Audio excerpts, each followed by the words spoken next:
இது என்ன மாயம் சில ஒரு 25 வருஷத்துக்கு முன்னாடி நினச்சி பார்த்தா இந்த மாதிரி ஒரு ஸ்டேஜில் இப்படி இவர் பக்கத்தில் அதெல்லாம் நிற்போன்றது கனவு மாதிரி தான் இருக்குது. இதெல்லாம் மாயம்தான். மற்ற எந்த இண்டஸ்ட்ரியிலும் கிடைக்காத ஒரு இது வரப்பிரசாதம் இந்த மாதிரி மாயங்கள்லாம் நடக்கிறது சினிமாவில் தான். எதுக்கு சொல்ல வரேன்னா, நான் படிக்கிற காலத்தில் சிவாஜி சாரோட மிகப்பெரிய ஃபேன். அஃப்கோர்ஸ் பிரபு சாரோடைய ஃபேனும். அப்போது இவங்களெல்லாம் நான் டைரக்ட் பண்ணுவேனான்றதே கனவுல கூட நினச்சி பார்க்கல. ஆனால் அவரை வச்சு ஒரு படம் பண்ணிட்டேன், இவரை வச்சு 2 படம் பண்ணிட்டேன். அடுத்தது அவருடைய மகன், இவருடைய அண்ணன், அது சங்கர் கிடச்சிது அந்த பாக்கியம்.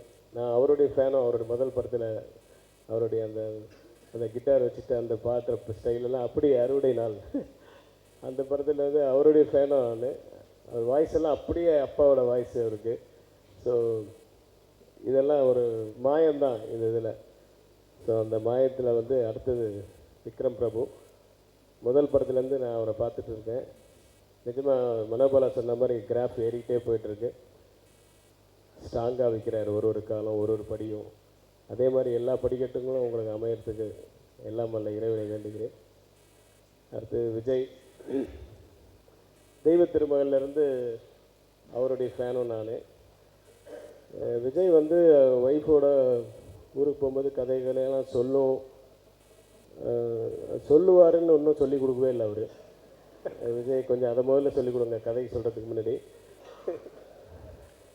அது இல்லாமல் அவங்க பாவம் பின்னாடி இருக்க குழந்தையே கொஞ்சிக்கிட்டு இருக்காங்க. விஜய் என் பக்கத்தில் உட்காந்துருந்தாங்க ஒரு குழந்தை.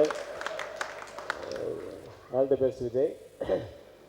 அடுத்தது ப்ரொடியூசர் ராதிகா மேம், சரத்குமார்ஜி, இவங்களுக்கு என்னுடைய வாழ்த்துக்கள். அவங்களுக்கு எப்போவும் இருக்குது. நாங்கள் நண்பர்கள்.